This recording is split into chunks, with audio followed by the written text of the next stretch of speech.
Hello everybody, and welcome back to a brand new video. I do hope you're all well. Let me know how you're doing in the comments down below. For today's video, we're going to be talking all things university. I was asked on my live stream the other day to talk about choosing unis online. So what I did is I wrote down some notes here, and these are actually answers to questions that you left on my Instagram. If you don't follow me on Instagram, go on, do it right now. Before we jump into this video, make sure to give it a big thumbs up and subscribe down below because it really does help me out. The first part in this video, I want to let you know what I did when I was planning to go to university and kind of what I looked for and things like that. What I wanted to do was stay local. You probably know this because you've seen my vlogs and things, but I live at home, and if you don't know that, now you do. I didn't move out to university just because I didn't want to. I feel like my camera's sliding. I just didn't want to move out. I didn't really feel like I would like it, and that's fine. As well, you might know I want to be a maths teacher, so I kind of didn't really know which maths course I wanted to do. There's, to my knowledge, well, there's loads of maths courses, but to be a teacher you can kind of go two ways. So you can either do a maths degree and then do a PGCE at the end of that, so that's a 4-year course.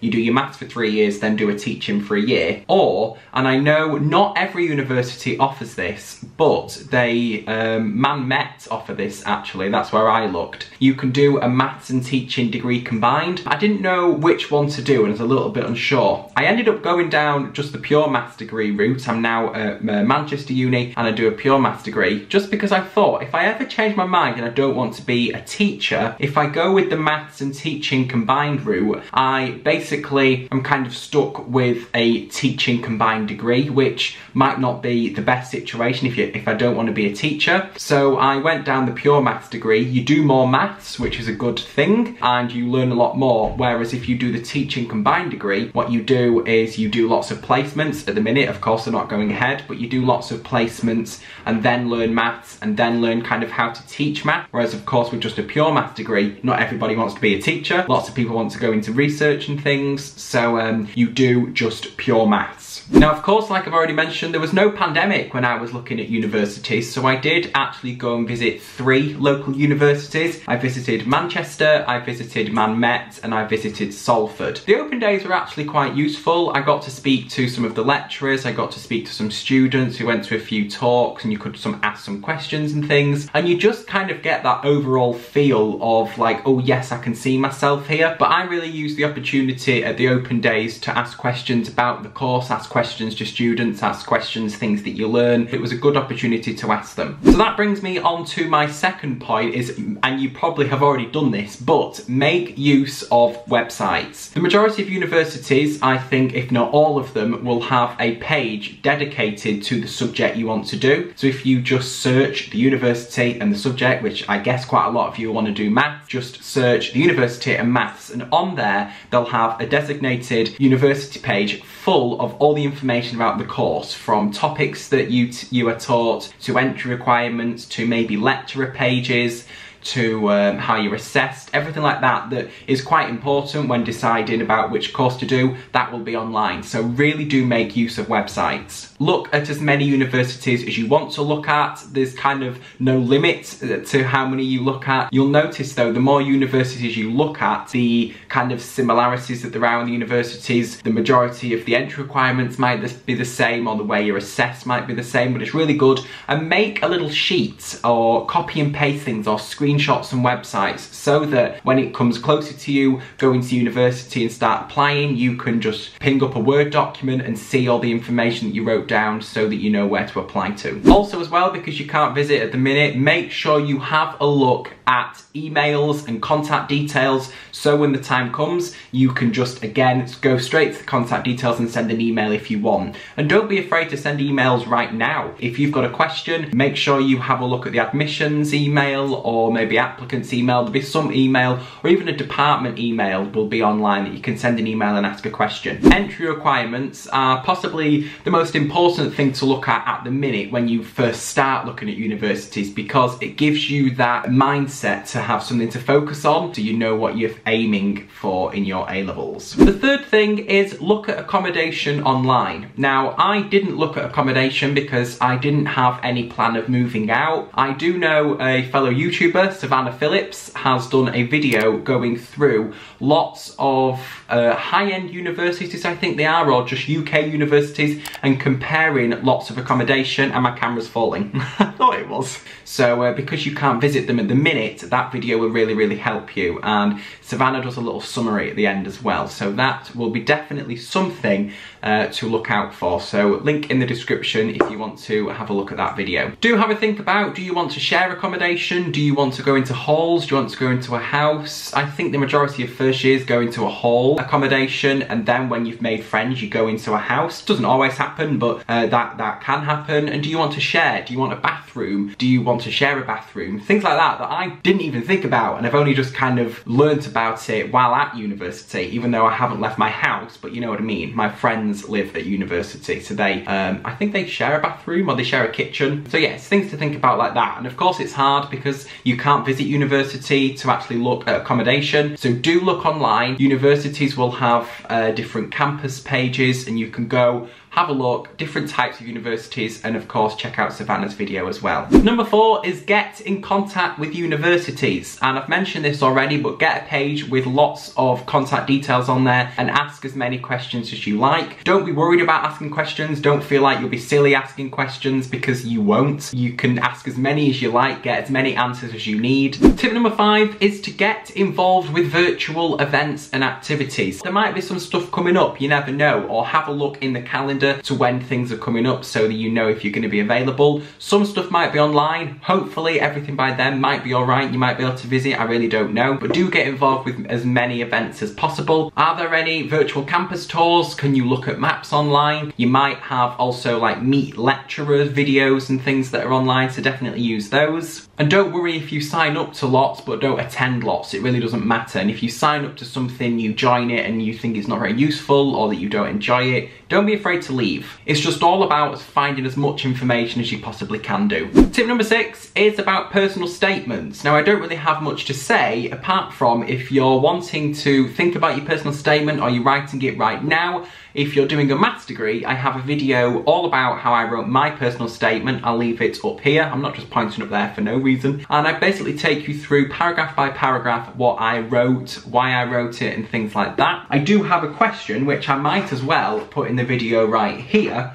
And it says maths books for mentioning in personal statements. I'm gonna leave a link in the description down below to an article from, wait a minute, it's from stepmaths.co.uk, and it's basically I think 6 books that are really good for Oxford and Cambridge personal statements. They really stand out. Now, for any degree, don't mention a book in your personal statement if you haven't read the book, because it's kind of pointless. Don't do it to look clever, don't do it to make your personal statement stand out, because it might stand out but you might get to your interview, you might be asked about the book and you've not read it and you don't have an answer to the question, and it will soon show that you lied. So don't do that. Only mention books in your personal statement if you've actually read them and you found them useful, and actually involve the book in your personal statement for a reason. So to kind of summarise before I move on to my questions, have a look online, use as much online resources as you possibly can, have a look at emails, contact people, and really just get as much information as you possibly can right now. Now I'm going to move on to my questions. Now I asked you on Instagram, if you don't already follow me on Instagram, I think it's here, but it might be over there. Oh, no, it's over there. Go and follow me on Instagram so you can ask questions next time I ask for some. Hopefully, these will help. Some of them apply to just kind of generic looking at universities and applying for things. Some of them are online, you know, tips for online university and tips for how to apply for universities by things online. The first one is, what should we look for in a course? This is quite a personal thing, but the first thing I would do is decide what you want to do, and then have a look at different courses. And what you should recognise is the courses you're looking at should hopefully help you get to where you want to be. So for me, I want to be a maths teacher. Of course, I'm going to do a maths degree. You know, there's so many different courses you can do at university, and you want to look at the course that's going to help you. There might be quite a few of those. So for maths, there's like maths with physics, there's maths with accounting, there's maths with with finance, there's maths with a language. So you know, you don't just have to go down like the pure maths route or the pure English route, I don't know. Also, what's quite important to look at when you're thinking about different courses is have a look at how the course is assessed. How much of it is exam based? Do you have coursework? How many years is the course? When are you assessed? That will probably all be on the website. You also want to think, are you going to enjoy this course? Having a look at the modules online will really help you decide that. And if you're not sure what you want to do, then have a look at courses, and there might be online somewhere kind of what our students go on to do, or what the majority of people go on to do when they've got their maths degree or when they've got their engineering degree or whatever. So definitely have a look at that, and that will help you if you want to be an engineer, or if you want to be, I don't know, a statistician, or if you want to be something else, then you can definitely have a look at the courses, and that will help you decide which course is best for you. My battery's flashing, so I'm going to switch batteries. We're back. The next question is, what's most important when choosing a university? This is quite a personal thing really, and it's kind of what you want out of a university. Do you want a social life? Do you want to just study all the time? Do you want a mix of both? Do you want to move out? I would definitely say if you want to move out, one of the most important things is accommodation. If you're looking at studying, one of the most important things is the different courses that are available, the different lecturers and how good the lecturers are. The majority of lecturers are very, very good, they're very, very clever. But think, do you see yourself at this university for 3 years? Of course it's online, so you can't actually go and visit, but do you imagine yourself at that university for 3 years? Have a look online as well at facilities and the campus, because I really like that Maths at Manchester had their own separate building. In a minute, actually, I'm going to talk about different campuses, but think, do you want a campus that is all together, or do you want a campus that's around the city, so a city campus? Think about that as well. This isn't really related to choosing unis online, but it is maths entrance exams, and did I do any, and what's my opinion on them, or any websites that I know of that can help. Now, I'm going to be totally honest, I didn't do any maths entrance exams, so I don't really know much about them. I know that there is MAT, and I think PAT is physics, and I think STEM is maths. But don't quote me on that one because I haven't done any of them. So Manchester didn't require any entrance exams. Cambridge and Oxford do. So definitely do start thinking about those, because I'm not too sure when they start. I'm going to leave a website down below to a YouTube channel that does lots of STEM questions.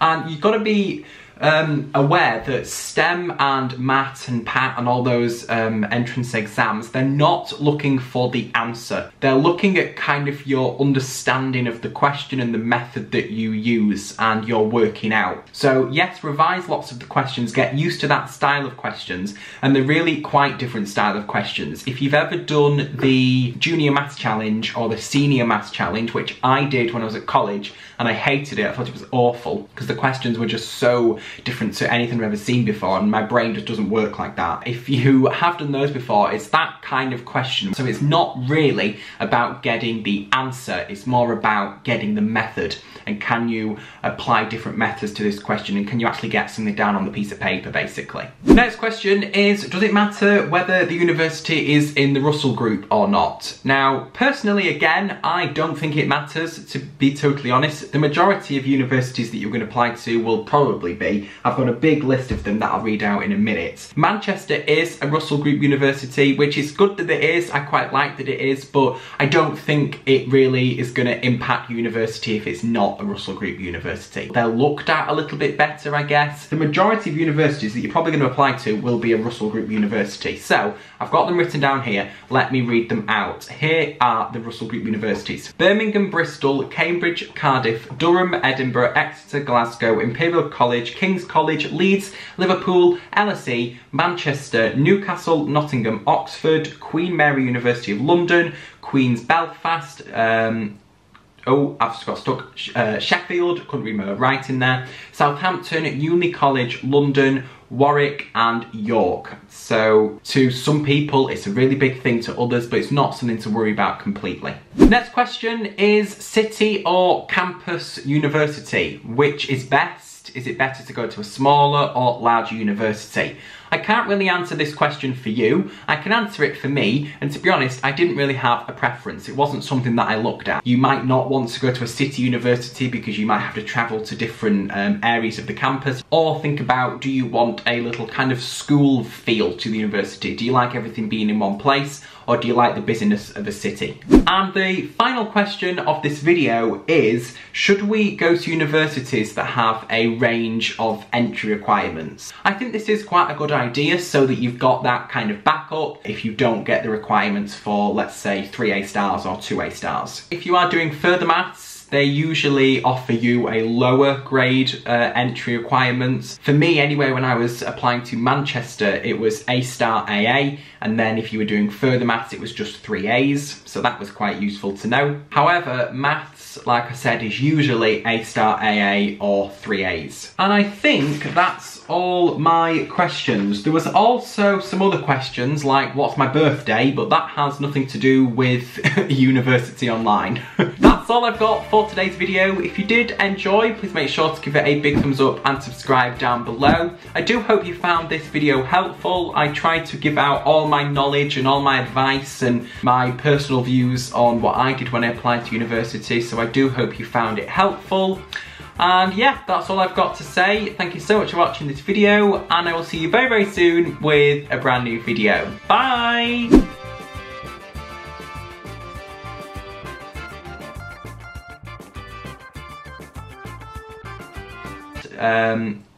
Oh, I've just got stuck.